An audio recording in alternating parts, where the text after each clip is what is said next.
noite, iniciamos mais uma edição de Dimensão Total na TV. Nosso programa tem a produção do querido jornalista Ronald Machado.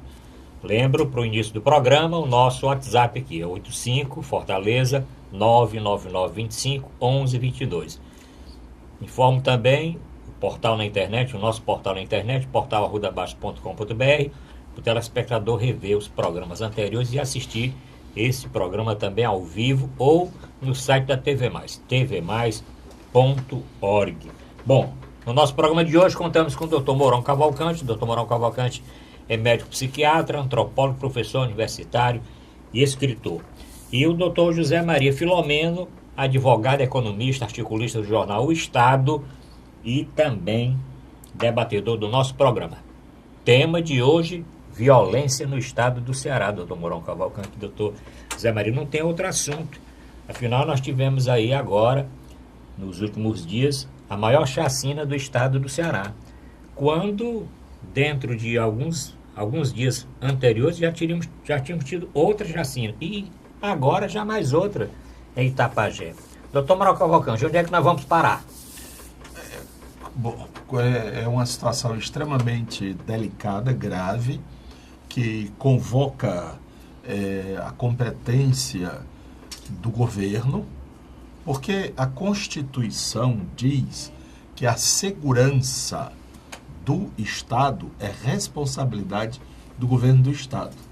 Portanto, aquele primeiro ensaio do governador de dizer que o Estado do Ceará não produz armas, ou que não temos aqui produção de cocaína, mas é aqui que as coisas estão acontecendo.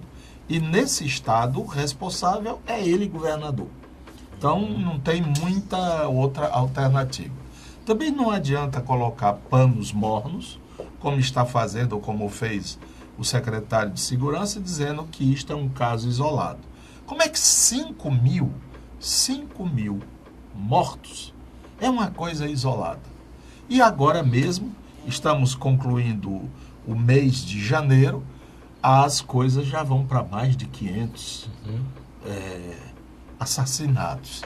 Com essas estatísticas últimas, a coisa vai chegar a 600 tranquilamente. Então é um caso grave, é um caso muito que requer, e aqui nós podemos começar, Arruda, pensando no que nesses últimos anos foi a segurança pública.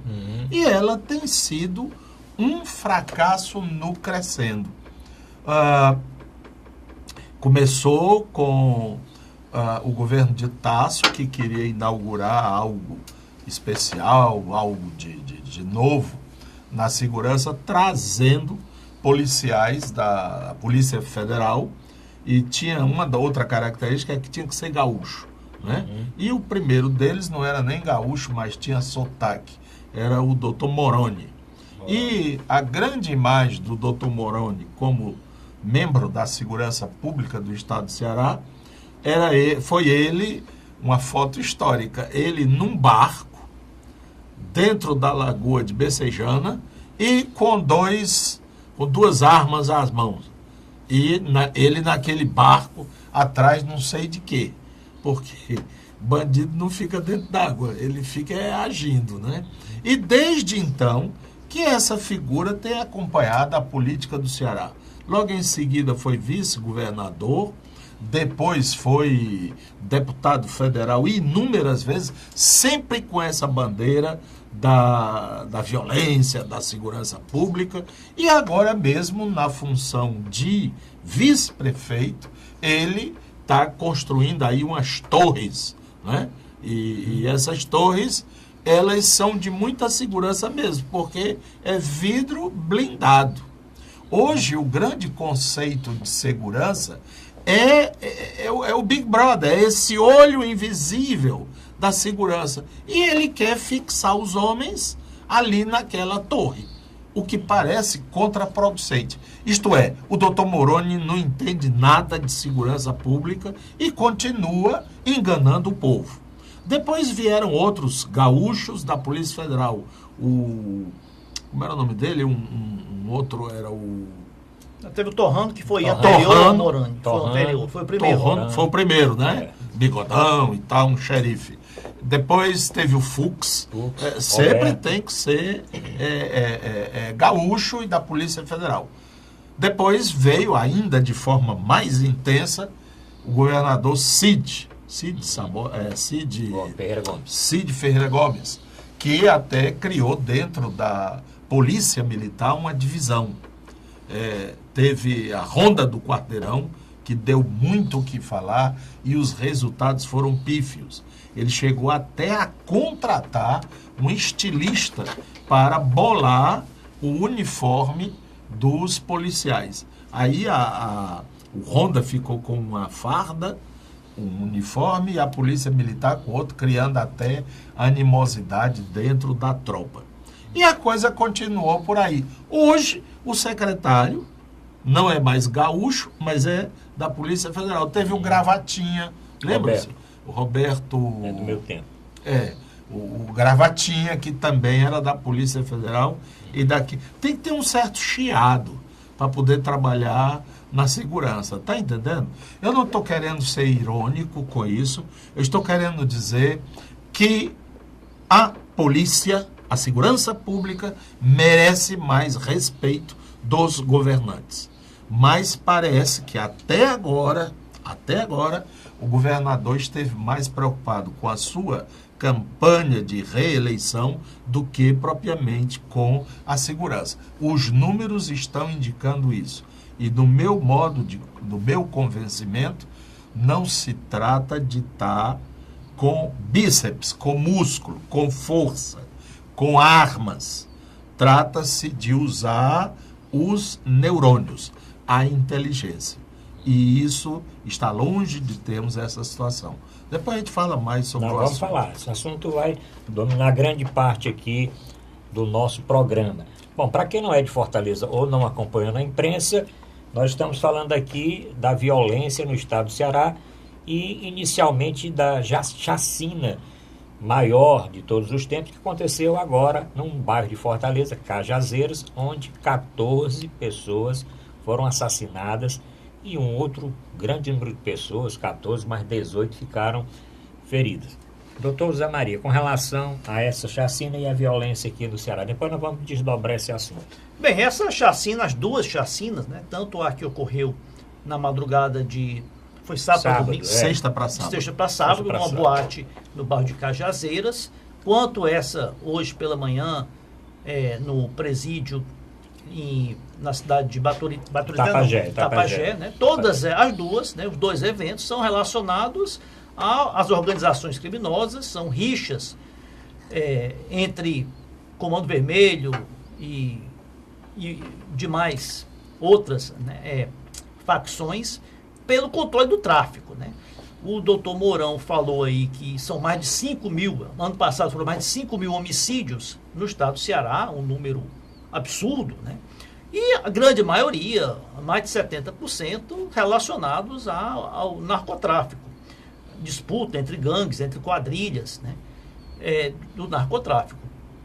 O governo sabe muito bem, as autoridades policiais têm conhecimento dessas organizações criminosas, sabe onde os comandantes, os chefes, né, os caciques, né, encontram-se, sabe o modus operandi, né, sabe que regiões da cidade eles comandam, né, e o governo tem sido, né, as autoridades policiais têm sido inoperantes, né, tem que haver uma reação muito mais agressiva, né, no combate, na repressão a esses grupos criminosos, que tem que haver uma ação muito mais enérgica, né, contra a violência, lamentavelmente só a violência, contra bandido tem que se agir como bandido merece.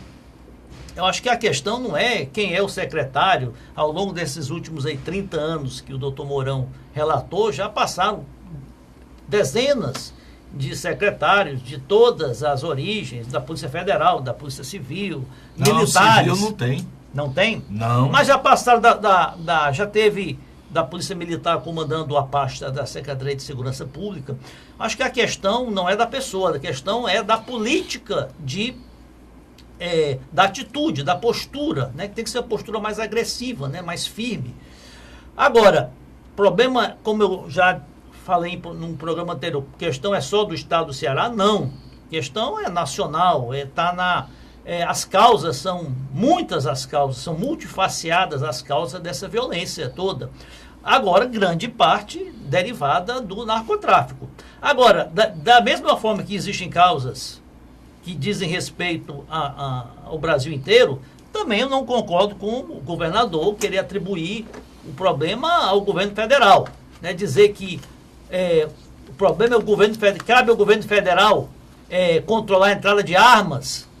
Sim, cabe sim também. Mas as armas, a entrada das armas no Ceará cabe ao governo do estado. A entrada de drogas no estado do Ceará cabe ao governo do estado. Agora, o que vai ocorrer, eu, infelizmente, né, não tenho muita esperança de que nós tenhamos uma solução que minore a questão da violência a curto prazo. Sempre que há um evento dessa magnitude, como foi esse, que a notícia rodou o mundo inteiro, você tem aí páginas aí, sites dos principais veículos de comunicação do mundo, BBC noticiou, a CNN noticiou, o Clarim na Argentina noticiou, jornais da Europa toda noticiaram, né? E isso afeta de uma forma direta, né, ao turismo, aos investimentos no estado do Ceará, em Fortaleza, né? Nós que somos uma cidade, um estado tão vocacionado para o turismo, uma notícia dessa é realmente muito prejudicial. Agora, sempre que ocorre um evento dessa magnitude que chama atenção, que escandaliza, aí sempre os governantes se reúnem e tomam, né? Primeira medida é criar um grupo de trabalho, né? O governador já anunciou que vai criar uma força-tarefa em conjunto com a Polícia Federal, com o Ministério da Justiça, né? Para arregimentar forças, informações no combate a violência, né? Anunciou também que vai criar, junto ao Judiciário, uma vara especializada no combate ao narcotráfico. Por que não fez isso antes? Esse não é um fato isolado. Isso não é uma ação isolada de um louco que entrou no local, no estabelecimento e saiu atirando em todo mundo. Isso faz parte do crime organizado. Já ocorreu outras vezes. Não foi a primeira chacina, né? E não será a última, né? Esses 5 mil assassinatos, eles vêm crescendo, mas é uma realidade recorrente no estado do Ceará. Então eu não acredito muito em soluções a curto prazo, né? Lamentavelmente. Vai haver muito barulho, muita conversa, o governador vai aparecer ao lado do secretário de Segurança, ao lado talvez até o ministro da Justiça venha aqui, vão fazer todo aquele teatro que vão criar uma força-tarefa, uma conjunção de esforços, mas, infelizmente, não acredito a curto prazo em redução dessa violência. Bom, doutor Mourão Cavalcante, só explicando também para o nosso telespectador, essa nova chacina aconteceu em Itapajé, município que fica a 124 quilômetros aqui de Fortaleza. Aconteceu lá no presídio de Itapajé, foram 10 mortos, 8 feridos. Essa segunda rebelião em menos de 72 horas. 12 mortos, e alguns foram socorridos, né? Mas, doutor Mourão, a reação do governo a este fato, né, aconteceu no sábado, na madrugada de sábado, o governador não quis falar nada no dia de sábado, o secretário de Segurança falou. Com relação aos pronunciamentos do secretário e do governador, a gente talvez pudesse dizer assim, sem comentários, porque eles disseram qualquer coisa. O que é que disse o governador? O governador disse: o Ceará não fabrica armas, o Ceará não produz cocaína. Mesma desculpa do Pezão. A Rocinha não produz armas, a Rocinha não tem drogas, não fabrica drogas, né? Não produz drogas. Mesmo, quer dizer, nenhuma justificativa original o nosso governador foi capaz. E o secretário, talvez até um pouco mais hilário. Ele diz: isto é uma coisa pontual. Não precisa a sociedade estar se apavorando. Não é, isso é uma coisa pontual. 5.000 mortos é uma coisa pontual, secretário? Brincadeira. Aqui eu gostaria de mencionar, Arruda, o seguinte, os estudiosos falam assim, nós temos os chamados atos de violência, que é isso aí, o cara chega atirando e mata. Ato, atitude, ação de violência.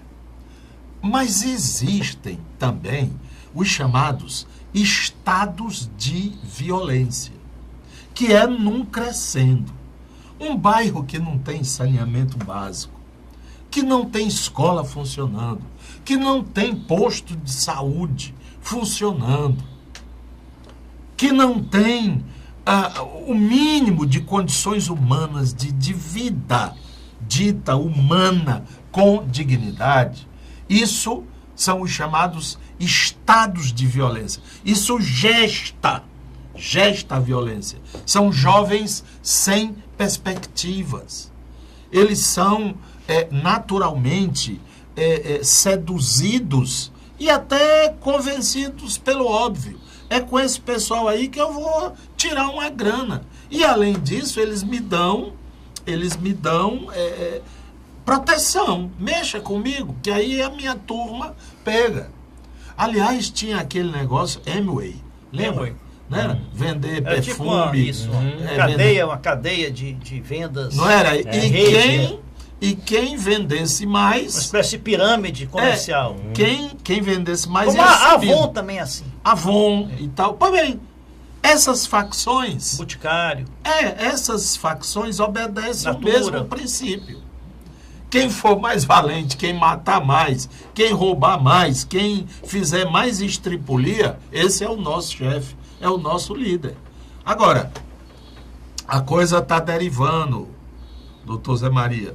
Eles também estão entrando na questão imobiliária. Eles chegam assim para uma pessoa de um bairro popular e diz, olha, cara, até de tardezinha essa tua casa tem que estar desocupada porque nós precisamos dela. Não saia não para ver uma coisa. É a lei da selva. O doutor Mourão destacou muito bem a questão... Tem a outra coisa também, Zé Maria, é o roubo de cargas, que é uma coisa assustadora. E também são essas facções. Então, eles elegem a droga porque a droga é fácil. Né? É um produto que você compra por X, vende por 10X. O único problema que teria seria o risco de ser preso e condenado, etc. e tal. Esse risco é quase zero entre nós, porque todo mundo sabe onde tem ponto de venda de drogas. Não é? Então, outra coisa, os presídios tornaram-se academias do crime. Só quem não sabe disso é o secretário de Justiça, que continua com lorotas. E as rebeliões aconteceram, as fugas aconteceram. Lembram-se que nós falamos no programa anterior do roubo de munições do Exército? Tá aí. Esses tiros lá em Cajazeiras tem a marca, a imprensa mostrou como eles dando tiro rompem parede, rompem porta, o diabo 4 é de grande potência. Então, se nós não pararmos para fazermos um trabalho de inteligência, nós estamos ferrados. Eles vão ganhar esse jogo. Bom, terminamos o primeiro bloco, voltamos no segundo bloco com este assunto novamente. Voltamos daqui a pouco.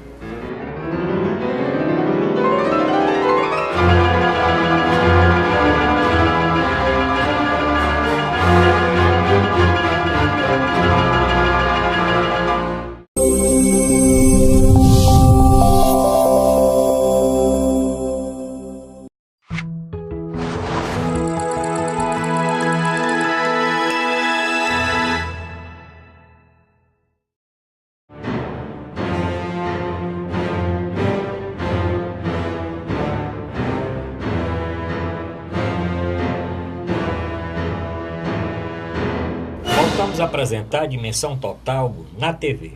Nosso programa tem a produção do jornalista Ronald Machado.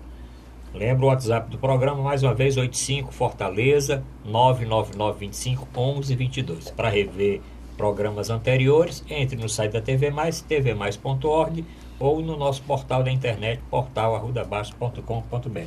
Doutor Zé Maria, o secretário André Vargas, eu acho que ele foi um pouco infeliz, porque não sei se ele estava ainda naquela perturbado aí com o que tinha acontecido, não tinha muitas informações. Ele chegou a dizer, chegou a comparar a chacina que aconteceu nesse forró aqui no bairro da Cajazeiras com o que aconteceu nos Estados Unidos. Um ato terrorista? Um ato terrorista. Tem outra conotação, e também, outra... e outra coisa que ele falou também... Bataclan, né, em Paris. Outra coisa que ele falou, não foram 18, porque no início, pela madrugada, eu assisti inclusive, foi comentado que seriam 18 assassinatos. Não foram 18, foram 14. Mas 14 para 18, eu realmente... Como se esse ficou uma coisa assim. Mas doutor Zé Maria, diga mais alguma coisa. Como disse o doutor Mourão, são 5.000 assassinatos, homicídios, fora os homicídios tentados, não consumados, fora as lesões corporais, né? Ou seja, crimes contra a vida, contra a integridade física, são... mais de 10.000 no Ceará durante o ano. E o fato é, esse caso chamou a atenção, mas é como no trânsito, morrem centenas, milhares de pessoas no trânsito todos os dias, né? Mas se vira um ônibus e morrem 50, aquilo vai para o Jornal Nacional, né? Então é este mesmo caso, foram 14, 15, 18 vítimas num incidente só. Agora, essa desculpa do secretário, do governador, atribuindo ao governo federal a questão nacional, isso não cola, né? Também não acredito que o governo federal também já declinou, com esse fato todo, né? Se aventa aí a possibilidade, muitos pedem a intervenção federal no estado do Ceará pela crise dos presídios, pela crise na segurança. O governo federal, o ministro da Justiça, já rechaçou, não vai fazer nenhum tipo de intervenção aqui no estado, né? Sobre essas declarações do governador, o Marum, né, ministro, Marum já deu uma declaração, deu uma resposta, disse que o governador é que é o responsável pela segurança do seu estado, quem não tem competência que não se estabeleça, mas vai mandar, né, o governo Temer já está cogitando criar uma guarda nacional para auxiliar os estados no combate à violência. E eu também não sei por que o governo do estado nunca requereu auxílio do Exército, das Forças Armadas, né? Como fez o Rio de Janeiro, como fez o Espírito Santo.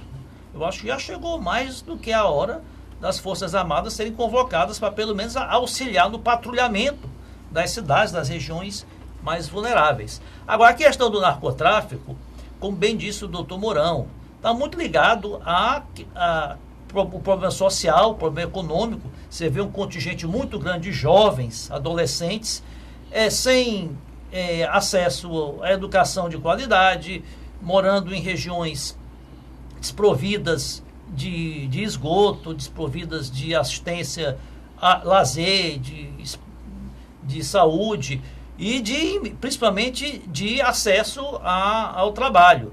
Então, e o narcotráfico, o crime organizado, que não atua hoje só no narcotráfico, eles têm várias ramificações, assalto a bancos.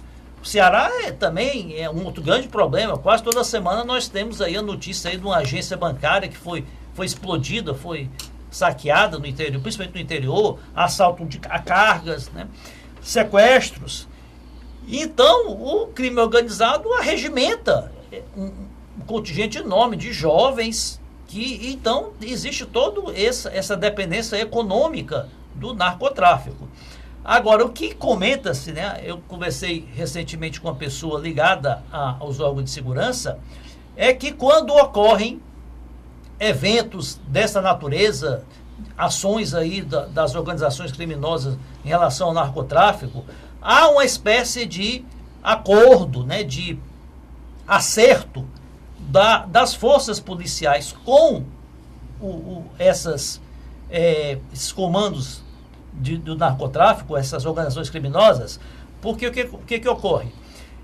Os grandes traficantes, né, eles pegam a droga e repassam para pequenos distribuidores, né? E são exatamente esses pequenos distribuidores que duelam, né, que degladiam uns com os outros na disputa de territórios.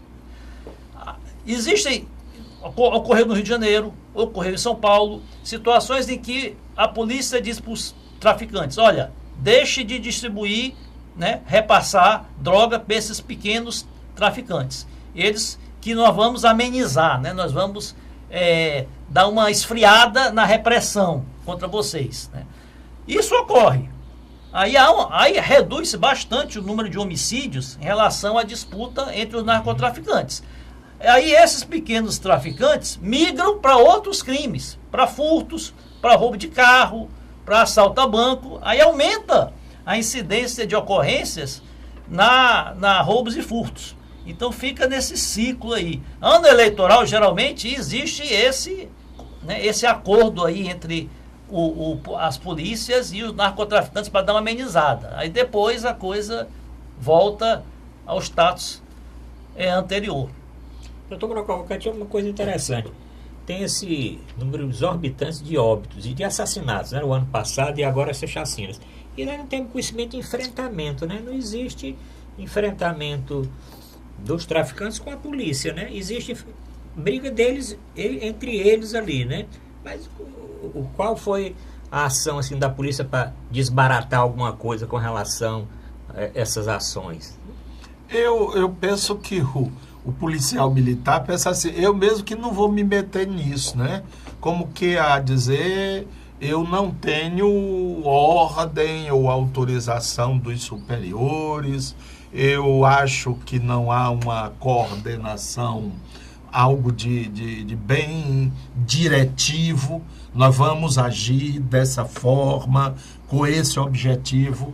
É um negócio meio solto, assim, meio, sabe, meio aéreo. Segundo informações, aqui no Ceará, sobretudo em Fortaleza, existem 3 grandes grupos ou facções. O primeiro seria o PCC. É famoso, é nacional. São Paulo, né? E tudo. Primeiro comando da capital. É o que significa essa sigla PCC. E eles têm cobertura nacional. Vem armas, vai dinheiro, é um negócio bem organizado. Tem o outro que se chama CV, que é o Comando Vermelho. Que é mais carioca. O outro é mais paulista, né? Um é do Marcola, o outro é do Fernandinho Beiramar. E aqui no Ceará, criou-se os Guardiões, é legal o nome, Guardiões do Estado. E aqui tem uma nuance muito importante. Que é ligado ao Comando Vermelho. Mas romperam agora. Porque é o seguinte,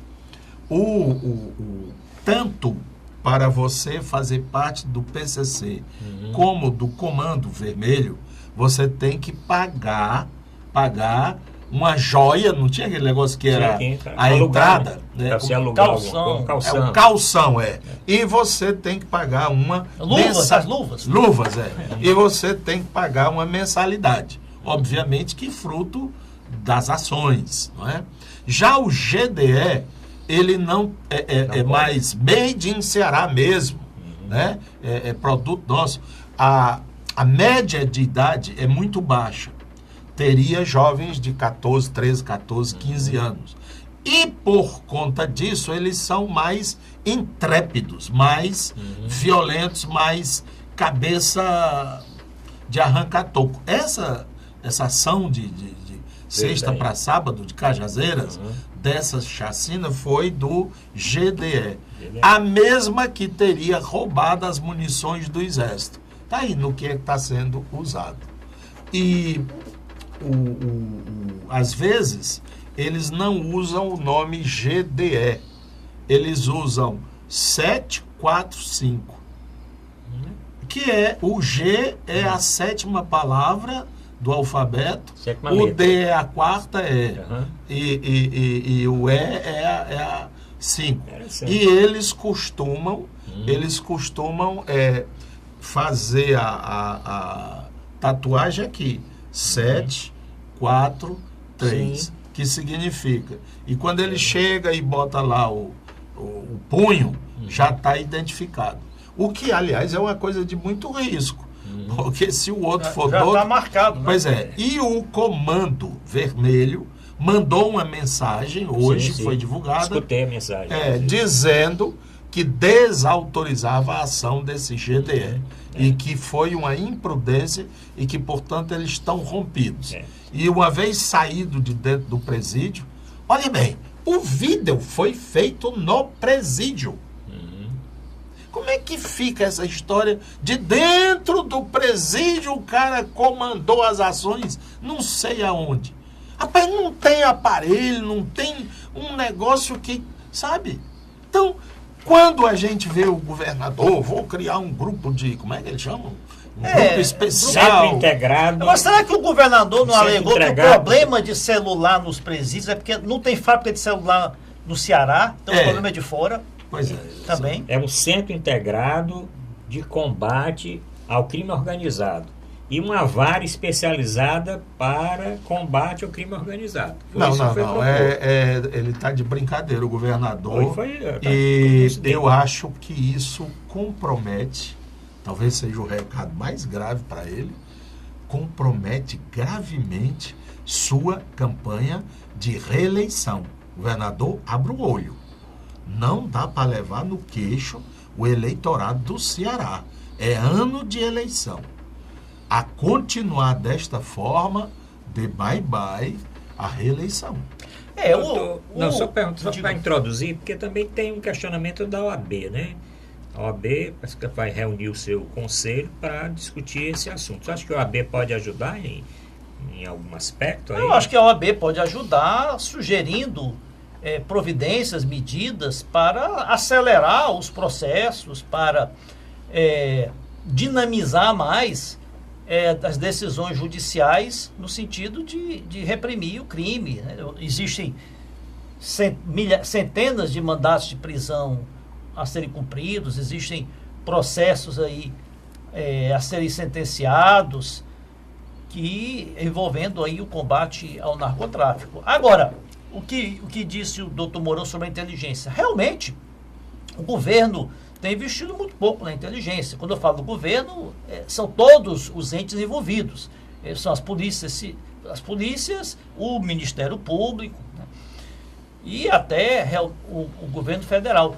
Porque o Estado tem propagandeado, tem se enaltecido, que tem comprado veículos novos, né, viaturas novas, contratado mais policiais militares, colocado mais guardas na rua, mais câmeras de vigilância, né? Tem esse projeto aí do vice-prefeito para multar de fazer essas torres aí de fiscalização.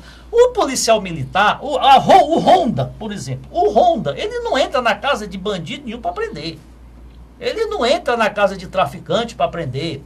Ele não entra em boca de fumo para prender. Ele só prende se ele vislumbrar, se ele observar, se ele testemunhar um flagrante. Né? Tá alguém lá sendo assaltado, tá passando o carro da polícia, vai e prende. Ou se alguém chama a polícia logo após um crime, logo após uma tentativa de crime. Né? Ele serve exatamente para fazer a guarda preventiva, né? Para fazer o policiamento preventivo, para a população ver que tem guarda na rua. Agora, quem vai atrás dos traficantes, descobrir quem são os comandantes, né?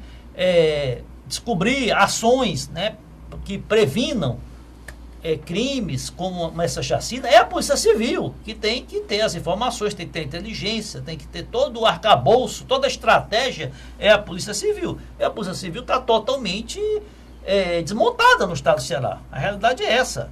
Então, cabe investimento grande da Polícia Civil. Todas essas ações aí são importantes, né, mas são tardias, porque nós estamos já numa guerra.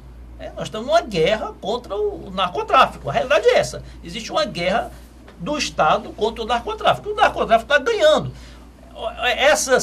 Todas essas mensagens aí dos grupos, né, do comando, né, dos guardiões, tudo isso público, através das redes sociais. Redes sociais, na internet, e o Estado não faz nada, não sabe nada disso.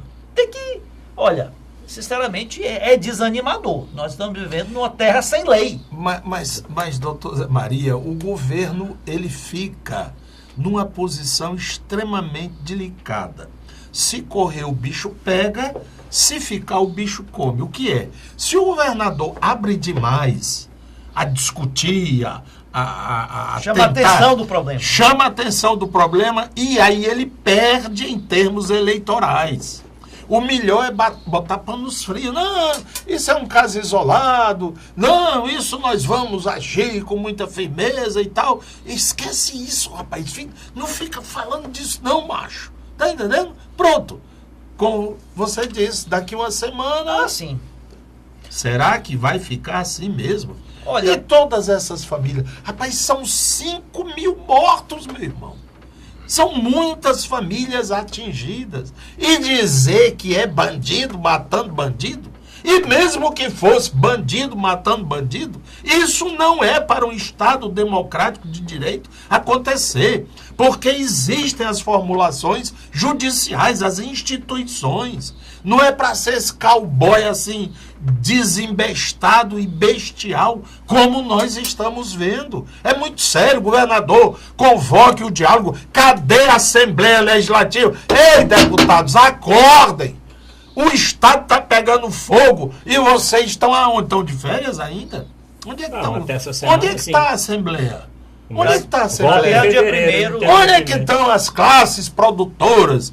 FIEC, fique não sei o quê, fique quieto, fique calmo, fique não sei o quê. Cadê? O que estão fazendo? Olha, a OAB parece a única que está querendo se movimentar. Parabéns, dê ideias, vamos discutir. Isso é um problema de sociedade. Sobretudo quando este governo está demonstrando que é incompetente até para encaminhar. Por exemplo, eu sonho muito um governo que tivesse a coragem de dizer, olha, todas as escolas nossas públicas, a partir de hoje, vão funcionar. Senhores pais, podem mandar seus filhos para a escola. Nós garantimos a segurança de seus filhos nas escolas públicas. Porque hoje, professor é desmoralizado, é avacalhado. Ó, bicho, tu te manca, tu cai fora daqui, porque senão a gente te queima.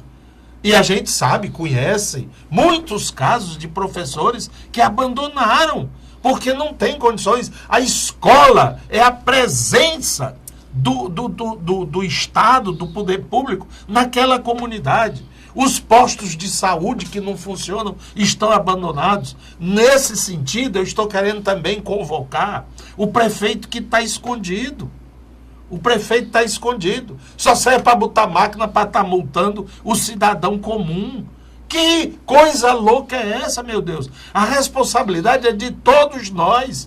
Vamos começar. E nessa questão de estar levantando muro mais alto, de estar botando mais cerca, de estar botando não sei o que blindado, não. Nós precisamos abrir tudo isso e fazermos uma sociedade com veredas de igualdade. Tanto não foi o caso isolado, e tanto não foi apenas um acerto de conta entre bandidos, que só dos 14 vitimados, mortos, só apenas 3 tinham antecedentes criminais.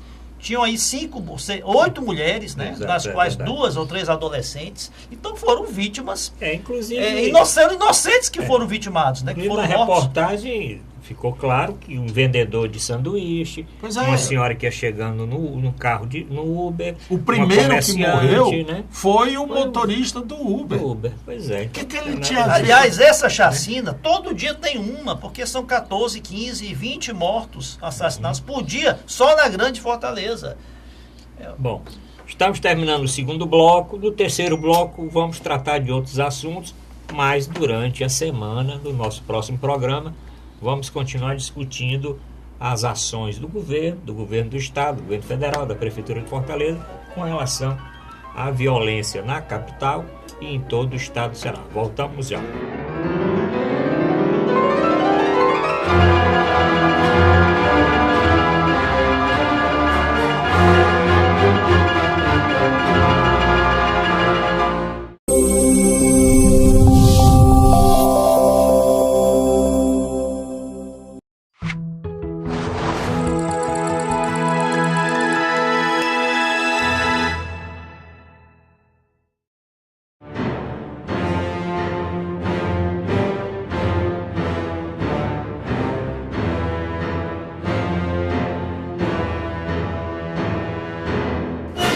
voltamos a apresentar a Dimensão Total na TV. Produção do querido jornalista Ronald Machado. Encaminhe sua mensagem, WhatsApp do programa 85 Fortaleza 999251122. Reveja qualquer programa anterior, assista esse pela internet também, portal arrudabaixo.com.br. No programa anterior, doutor Zé Maria, mudando um pouquinho aqui de assunto no programa de hoje, nós tratamos do problema da água, né? Sim. Tivemos muita chuva agora, né? Nesse último final de semana, né? O Ceará está ficando molhado. Mas com relação a o que é que o senhor queria acrescentar aquela discussão? Parece que as previsões da FUNSEMI, de que nós temos uma quadra invernosa, chuvosa, com precipitações acima da média, graças a Deus está se concretizando. Não só Fortaleza, mas muitos pontos, muitas regiões do interior têm observado chuvas aí regulares e bem intensas nos últimos dias. Semana passada nós discutimos a questão dos riscos de desabastecimento de água na Grande Fortaleza, nas medidas que o governo está tomando de desviar parte de águas de reservatórios, de barragens, no caso barragem do Rio Cocó, barragem do Rio Maranguapinho, né, para auxiliar, né, no abastecimento de Fortaleza, evitar que nós tenhamos, até na região metropolitana, um racionamento de água para consumo. Também a questão que preocupa muito, porque o uso da água na indústria, né? Na indústria. Então, eu fui pesquisar esse assunto, porque realmente as indústrias têm um consumo muito grande d'água, e no caso da siderúrgica, que o doutor Mourão até levantou aí a preocupação, porque existe realmente uma demanda muito grande, um uso muito grande de água na indústria. E eu levantei aqui um dado de que interessante, a indústria, a Companhia Siderúrgica do PECEM, né, cearense, ela tem uma reserva, ela tem uma outorga de água de 1,5 metros cúbicos por segundo da COGER, que é a companhia, né, que administra as águas do estado do Ceará. Desse 1,5, ela só tem utilizado 0,66, menos da metade, porque ela reusa 97% da água. Muito interessante, reaproveita 97% da água, economizando aí contingente, um volume muito grande de água que vai ser destinado para outros fins. E o governo do estado tem um projeto de implantar uma usina de reuso da água também na região lá do PECEM, que vai aproveitar o esgoto, parte do esgoto da região oeste de Fortaleza. Essa usina vai processar essa água, filtrar essa água, purificar essa água para ela se tornar útil para o consumo industrial, e ela irá suprir, essa usina irá suprir 100%, né, do consumo, da demanda do complexo portuário do Porto PECEM, que inclui, além do Porto do PECEM, do terminal do Porto, que tem um consumo grande da água também, todas essas indústrias, a própria siderúrgica, uma possível refinaria e demais indústrias, né, que se instalaram naquela região. É um investimento relativamente pequeno, são 350 milhões, que seria totalmente bancado pelo complexo portuário. Então, espero que o governo realmente, né, efetive, né, essa usina de reuso. Em 18 meses parece que estaria pronto. Que não seja só uma promessa aí em ano eleitoral, mas que realmente implante essa usina, porque vai, né, quanto menos água a indústria e o setor produtivo utilizar, mais vai sobrar para o consumo humano, para a agricultura e outros fins. Doutor Mourão Cavalcante, com relação à água, o senhor tem alguma coisa a acrescentar? Eu fico agradecendo a Deus a chuva que muito relâmpago e trovão, viu? Pedro está providenciando junto ao grande chefe, né? E graças a Deus esse é um grande administrador do estado. O que eu queria aproveitar essa onda de privatização é só uma informação. O nosso aeroporto agora é administrado por uma empresa alemã. Fraport. E ela já nos está dando um presente. Qual é o presente?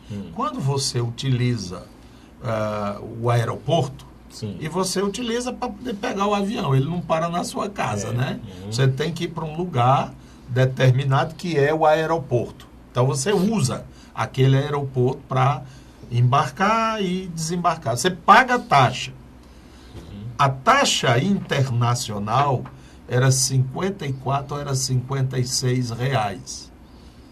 Agora passou para 118. 100%. É mais. Isso é um primeiro presente que estamos a receber desses novos administradores do aeroporto. Assim é fácil privatizar, né? Doutor Mourão Cavalcante, tem dois assuntos, né? Vê se dá tempo de comentar.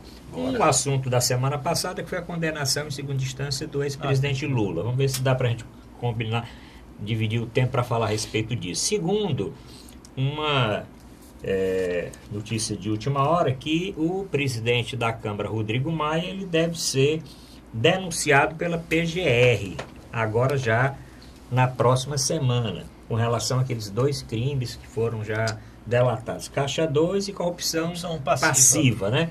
Doutor Mourão, julgamento do presidente Lula em segunda instância, nós comentamos semana passada, o senhor teve alguma surpresa? Não, era aquilo mesmo, porque inclusive o consultor inglês, que é amigo da rainha, né, assim que ele foi apresentado, ele fez um comentário muito curioso e que realmente tem cabimento. Sabe o que foi? No tal do júri da segunda instância, foi facultada a palavra à defesa. E a defesa fez a sua argumentação, etc e tal. Belo teatro, disse ele, o inglês, pragmática e fleumaticamente. Por quê? Porque os tais desembargadores trouxeram as sentenças por escrito. Ora, se eu trago o negócio lá de casa por escrito, e é o que eu leio, o que o Zé Maria vai dizer no ato do júri é inútil. Ele pode dizer o que ele quiser, ele pode trazer até que o Lula matou a mulher dele, que não sei o que, não sei o que. Eu já trouxe o voto de casa, combinado com os outros 3. Dá para dormir? Doutor Mourão, doutor Zé Maria me ligou, mas realmente não é só nesse julgamento do Lula, mas em outros, né? Você passa assim 4 horas lendo o voto, mas então aquela encenação toda, de estar lá o advogado de defesa, vai lá, passa não sei quanto tempo, pode trazer alguma coisa de última hora, mas o sujeito nunca muda, não. Ali ele pode mudar na hora, ele pode ter 2 votos prontos, na hora ele vê qual é o que... Olha, julgamentos por magistrados, né, colegiados, é assim mesmo. O relator já leva o voto dele pronto. Um julgamento dessa importância, os demais juízes também já examinaram o processo, já se debruçaram sobre o processo, como foi o caso do julgamento do Lula, já examinaram as provas, já leram as razões do recurso, já leram as contra-razões do recurso, já leram os memoriais que os advogados apresentam. Então, todo esse trabalho do advogado, ele é feito antes, né? Ele é feito quando ele recorre, quando ele se manifesta sobre o recurso. Ele geralmente vão despachar com o relator, com os demais juízes sobre o processo. Aquela sustentação oral, ela realmente é importante, mas não é decisiva, né? Não é isso que vai decidir. O juízo, né? A interpretação do julgador já está praticamente encaminhada. Sobre o julgamento do Lula, eu assisti parte do voto do relator, achei muito bem fundamentado. Ele expôs, primeiramente, se debruçou sobre as preliminares, ou seja, aquelas alegações que a vara lá de Curitiba era incompetente. Ele sustentou que, como trata-se de um processo relativo à Lava Jato, ou seja, que delibera sobre crimes de corrupção junto à Petrobras, né? Eles todos, não só Lula, todos estão concentrados lá com o juiz Sérgio Moro, em Curitiba. Em relação à suspeição do juiz Sérgio Moro, porque ele tinha, em algumas palestras, né, se manifestado a favor da Lava Jato, tinha determinado a condução do juiz, do Lula, coercitivamente, ele também afastaram isso e se debruçaram sobre as provas testemunhais, periciais, documentos. E o que mais surpreendeu a todos, né, é que a pena foi agravada para 12 anos.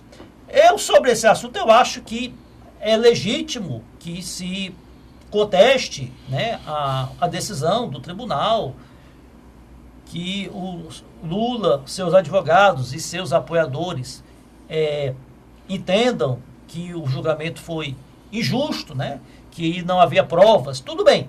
Agora, o que eu não posso concordar, e eu acho que isso é um desserviço à democracia, é o ex-presidente Lula alegar que a Lava Jato, né, é uma orquestração do judiciário, da imprensa, dos demais partidos, né, para aniquilar o PT.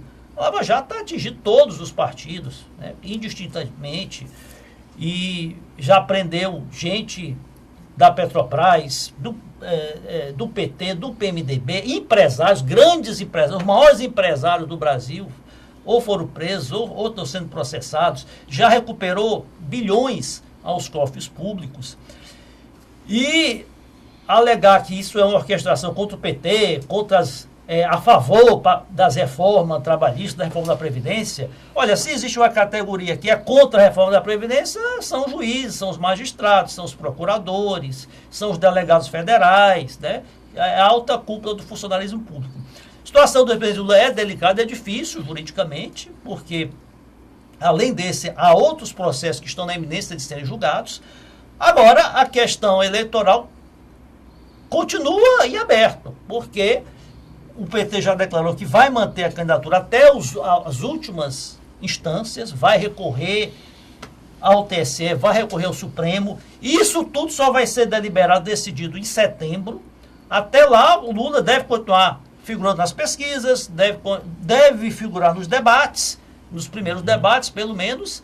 Então, vai ficar essa situação indefinida até o final e vamos ver os próximos capítulos. Doutor Mourão Cavalcante, agora aquela outra ação daquele juiz lá de Brasília para prender o passaporte, de uma outra ação, foi meio estranho. Não são essas coisas, doutor Zé Maria, que passam a impressão de uma certa perseguição? Porque, olha, nem os juízes lá de Porto Alegre, né, na segunda instância, pediram passaporte ou pediram alguma outra coisa desse tipo. Tem aquelas alegações, não sei de quê. Você pode dizer que é perseguição desse juiz, você não pode generalizar o judiciário todo. Mas eu estou dizendo é desse juiz, quer dizer... Porque você pode dizer também que o judiciário está contra o Temer porque barrou aquela deputada de assumir o ministério. Mas por que um juiz está lá em Brasília, o presidente Lula ia depor, prestar esclarecimento numa outra ação, aí tem que andar a prender o passaporte, não sei o que e tal. Doutor Mourão Cavalcante. Olha, eu não queria mais nem falar nesse assunto. Mas nós estamos encerrando hoje. Agora só depois da eleição. Não, porque, primeiro, nós estávamos discutindo sobre esse primeiro processo, que é a história do triplex. Aí, os próprios desembargadores misturaram tudo. Porque na Petrobras, não sei o quê, tá entendendo? Agora, como é que um leigo como eu não sou advogado, pode entender? Essa instância federal diz: Lula está condenado a 9 anos porque recebeu um apartamento em troca de favores. Uma juíza em Brasília autoriza a Caixa Econômica a vender o tal apartamento porque a Caixa tomou esse apartamento, estou falando do mesmo apartamento, tomou da OAS que estava em dívida com a história do empréstimo desse imóvel. Afinal de contas, de quem é esse apartamento? Se é do Lula, a juíza não poderia fazer isso.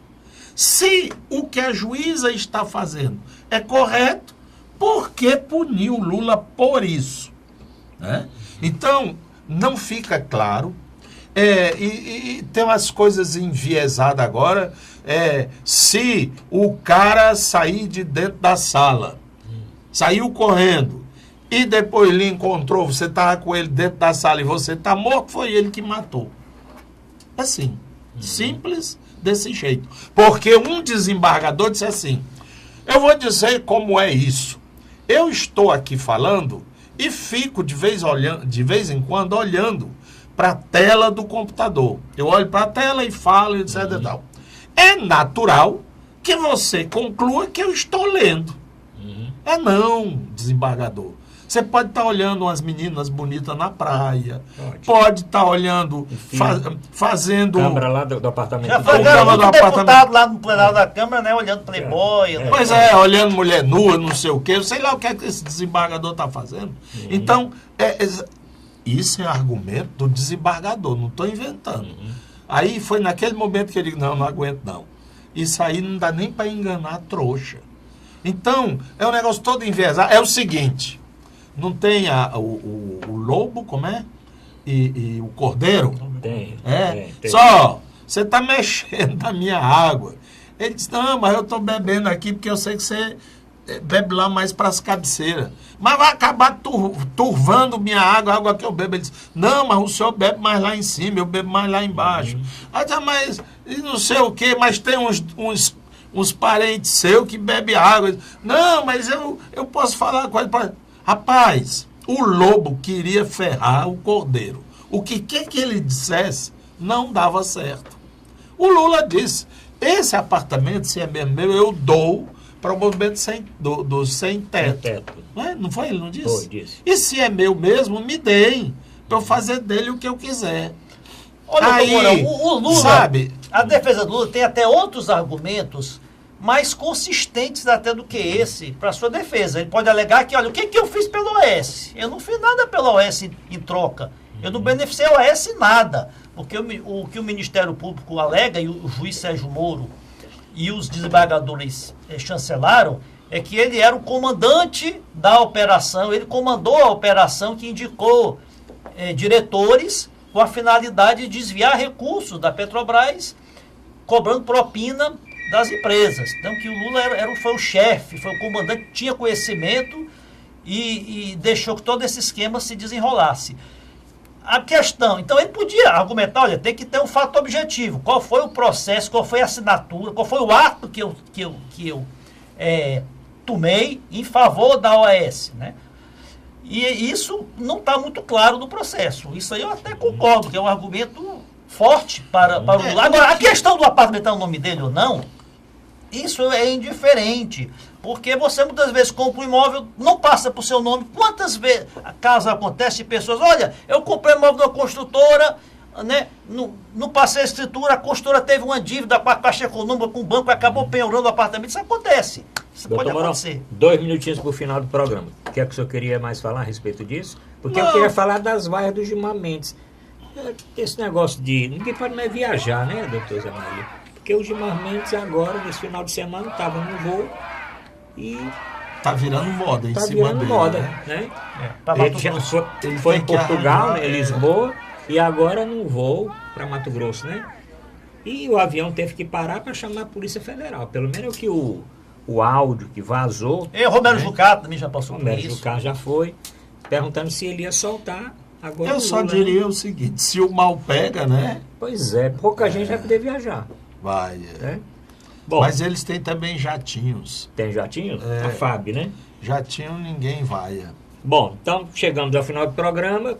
Muito assunto ainda para debater, mas o nosso tempo aqui fica para a próxima semana. Então quero agradecer aqui o Dr. Mourão Cavalcante, o Dr. Zé Maria Filomeno e principalmente o telespectador que ficou até esse momento assistindo aqui o nosso programa. Comente o programa. Só entrar agora no WhatsApp do programa e diga a sua opinião com relação à violência no Estado, com relação ao julgamento do Lula, com relação ao Gilmar Mendes e outro assunto que o telespectador queira comentar. Obrigado a todos e até a próxima semana.